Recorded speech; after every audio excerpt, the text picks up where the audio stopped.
Всем привет! С вами Оксана Майкова. Я помогаю инвестировать в недвижимость в Испании максимально выгодно и безопасно. Сегодняшняя наша тема аренды, потому что она волнует как моих клиентов, которые имеют недвижимость в Испании и сдают ее в аренду. Также это касается тех клиентов, которые снимают конкретно у меня жилье, и с коронавирусом нужно понимать, как с этим жить. Давайте поговорим о том, что произойдет, если арендатор не сможет оплатить арендную плату из-за коронавируса, какую конкретную помощь оказывает государство и кому она ее оказывает.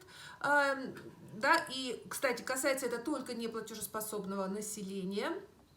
Что будет с выселением, когда закончится коронавирус, потому что выселение тоже не избежать. Вот эти вопросы мы сегодня попробуем плюс-минус обсудить. Смотрите, я использую информацию от 6 апреля 2012 года, которая была напечатана в 17:37 на портале Идеалиста, на портале News Идеалиста. Итак, начнем с того, что произойдет, если арендатор не сможет оплатить арендную плату из-за коронавируса. Причем можно говорить это в настоящем времени, потому что прошел ровно месяц, и в той или иной случае, время оплаты аренды уже произошло.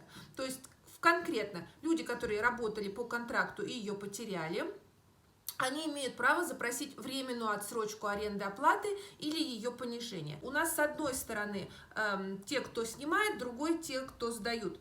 Та и другая сторона могли попасть в финансовую воронку, могли не попасть. То есть все зависит от того, чем эти люди занимались. Поэтому любой закон мы рассматриваем с двух сторон. Здесь нет виноватых между одними и вторыми. Сейчас очень много людей мне звонят и говорят о том, что что нам делать? Они не платят. В частности, вы знаете, что я веду школу профессионального покупателя, сам себе риэлтор, и мои клиенты — это те, кто покупают жилье и потом сдают его в аренду. Естественно, они чувствуют себя пострадавшей стороной, потому что те люди, которые заселены в их квартиры, они не платят, а люди, то есть имея одну единицу собственности, они на эту аренду рассчитывали. Другая сторона — это те люди, которые сдавали свои квартиры и снимали себе что-то подороже, и теперь они не могут платить подороже, потому что их источник дохода приостановлен, потому что им за их квартиры не платят.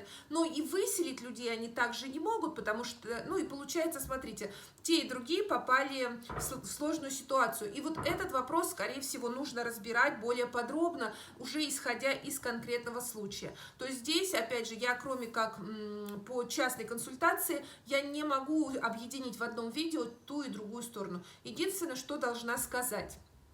То есть, если человек состоятельный или это коммерческая организация, тогда вы идете на уступки и вы заботитесь о тех, кто у вас снимает. Если владелец недвижимости является физическим лицом, он должен сообщить арендатору условия отстрочки и возможность альтернативы. То есть здесь нужно договариваться, и без этого никак вам не обойтись. То есть, знаете, сейчас что происходит? Сейчас одна сторона на другую, одни враги, вторые тоже. Одни не платят, другие не дают им скидки. Я попал в плохую ситуацию, ты виноват, я у тебя снимаю. В общем, беда бедющая сейчас происходит, и это очень-очень-очень грустно. Я могу вам сказать одно, друзья мои, нужно договариваться. Государство рассматривает и ту сторону, и другую. Государство, то есть если вы рассчитываете на льготы, на какой бы части вы ни находились, вы должны сейчас очень внимательно смотреть те законы, которые подписываются сейчас, те указы. И для тех, и для других есть льготы, есть помощь. 11 апреля был подписан указ. До 30 сентября 2020 года должна быть запрошена помощь для тех, кто не может платить арендную плату. В заявке должны быть приложены полная копия действующего договора аренды и документации. Должно быть достаточно, чтобы при необходимости помощь могла быть выплачена напрямую арендодателю от имени арендатора. Еще раз, у вас должно быть достаточно доказательств для того, чтобы, здесь тоже, конечно, подвох, для того, чтобы вам государство оказала помощь. Я прошу прощения за слово «подвох», но мы разберем документы, которые нужно предоставить. Сумма помощи может составлять не более 900 евро в месяц то есть и 100% от аренды. То есть если у вас аренда за 500 евро или там за 600, до 900 евро вы можете запрашивать. Эта помощь предоставляется на срок до 6 месяцев и может быть включена в качестве первого ежемесячного платежа, соответствующего апрелю 2020 года. То есть, если вы выселились или поменяли жилье, то есть вы можете использовать эту помощь как первую оплату в том числе. Максимальная помощь составляет 5400 евро. Если есть возможность попросить кредит, то есть этот закон был подписан немножко раньше, то есть вы можете пойти в свой банк и попросить беспроцентный кредит. То есть вы как бы кредитуетесь у банка беспроцентно именно на аренду. Если у вас такой кредит уже был оформлен, то есть вы подсуетились раньше, то есть вот эта вот помощь, она будет перечислена сразу на погашение кредита. То есть максимально это 5400. Если у вас арендная плата меньше, то остаток этой суммы пойдет опять же, на оплату аренды, следующей аренды. Вот такой был указ вчера подписан. Как доказать свою экономическую уязвленность, так они называют это по-испански. То есть вы должны быть безработной, то есть вы потеряли работу, ваше время работы сократилось, следовательно, оплата сократилась, или вы понесли существенные потери от вашего дохода. Общий доход членов семьи в месяц, да, тут считаются все ваши члены семьи и иждивенцы, да, то есть если у вас есть на попечении люди старше 65 лет, за которыми вы ухаживаете, то есть вы тоже эти справки собираете, вы должны это доказать. То есть если у вас дети, то есть как это увеличивается, да, то есть увеличивается ваш шанс все-таки этот кредит получить, не кредит, а эту помощь получить. Расходы на жилье, электричество, газ, отопление, воду, мобильную связь, прочие коммунальные платежи больше или равны 35% от вашего дохода нетто, не бруто, нетто, то есть после вычета налогов, опять же, получаемыми всеми членами семьи. То есть вы должны предоставить, что расходы на коммуналку у вас выше 35% общего дохода. Обязательно те, кто запрашивает пособие, да, у государства, они должны доказать, что у них нет отношений с арендодателем, а также они не являются партнерами или участниками физического или юридического лица, действующих в качестве такового. То есть, что у вас нет никаких родственных связей с тем, кто вам сдает эту квартиру, что не арендатор, следующее еще одно условие, что не арендатор, ни кто-либо из членов семьи не являются владельцами или совладельцами усофруто, да, это на испанском, кому лучше так понятней, другого жилья в Испании, за исключением ситуации, когда они не могут это жилье использовать. Опять же, если есть жилье, если оно занято, вы не можете туда въехать, вам опять же не платят эту аренду, вот вы так оказались в съемном жилье, в чужом, и у вас вот эта вот история произошла, то есть тогда, да, тогда вашу ситуацию рассматривают. Собрали документы, да, доказали свою несостоятельность экономическую, получили либо кредит, либо помощь, и помощью закрыли этот кредит, да, что происходит, если у вас такой ситуации нет? Да, то есть ваши жильцы, которых вы заселили, они не могут доказать свою финансовую неспособность. Во-первых, да, и люди, которые живут, они не могут выехать, то есть они не могут снять другого жилья, потому что у них не было там официальной работы, нет никаких пособий, кредит в банке они оформить не могут, тоже по непонятным причинам.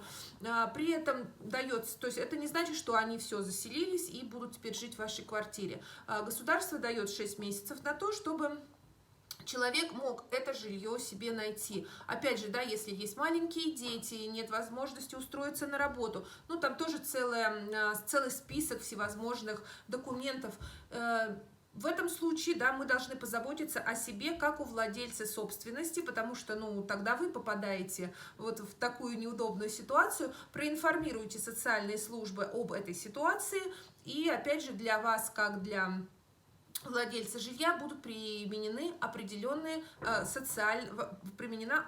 социальная помощь. А сейчас время достаточно сложное, то есть сейчас очень много, мы сидим в карантине, с нашими мозгами тоже творятся непонятные вещи, и очень бы хотелось, чтобы вы не впадали в отчаяние и не думали, что я вот такой бедный, несчастный, всеми брошенный. Даже если вы иностранец в этой стране, ну, в частности, вы меня и смотрите, с испанцами у них там все попроще, родственники, друзья, знакомые, им как-то где-то, наверное, что-то посоветуют. Нет нерешаемых вопросов, да, не проблем, я сказала, а нет нерешаемых вопросов. Поэтому не отчаивайтесь, пожалуйста, внимательно следите за новостными каналами, потому что все это публикуется тут же. Вчерашний закон был принят там в 12 часов, к 6... Нет, не к 6, чуть позже. К 8:30 мы уже о нем знали. То есть смотрите на порталах. Если вам нужны, если вы не знаете, где смотреть, напишите, пожалуйста, спросите, мы вас проинформируем об этом. Что еще хочу сказать? Да, если вы не знаете испанский язык, опять же, пожалуйста, открывайте информацию в Google Chrome, да, в Google Chrome через переводчик, и все равно вы разберетесь, вы поймете, что и как происходит. Для того, чтобы время не терять и, допустим, изучать испанский язык, пожалуйста, ко мне на курс, либо смотрите его в онлайне по понедельникам и средам. Я сейчас сократила время проведения испанского для того, чтобы была вот такая у нас информационный портал, потому что на все время не хватает. Ну и что я вам могу сказать? Пожалуйста, под видео пишите, какие вопросы вас интересуют, в чем вы бы хотели разобраться. Ну, я постараюсь вам в этом помочь. Как смогу посредством тех инструментов, которые на данный момент у меня имеются. А с вами была Оксана Майкова. Следующее видео у нас будет посвящено истории от Airbnb. Что делать реальному кейсу, реальной истории. То есть, если вы вселили людей через Airbnb, и они у вас не выезжают, опять же, апеллирую теми же законами, с которыми я сегодня с вами поделилась. То есть, имеют ли они на это право или нет? Опять же, если у вас есть ответ, пишите. Если вам эта тема интересна, также напишите мне, пожалуйста. Но эту историю я вам расскажу в следующем видео. А с вами была Оксана Майкова. Подписывайтесь на мой канал, ставьте лайки, обязательно пишите комментарии, потому что это единственное, что может продвигать информацию. В том случае, если вы считаете, что она нужная, что она полезная, и вы бы хотели в этом ключе получать от меня видео. Все, пока-пока. Увидимся. Спасибо огромное, что досмотрели это видео до конца. Ставьте лайки, подписывайтесь на канал и оставляйте под этим видео комментарий. Если нужна какая-то дополнительная информация, вся она есть под этим видео в описании. С вами была Оксана Майкова. Пока-пока, увидимся в следующем видео.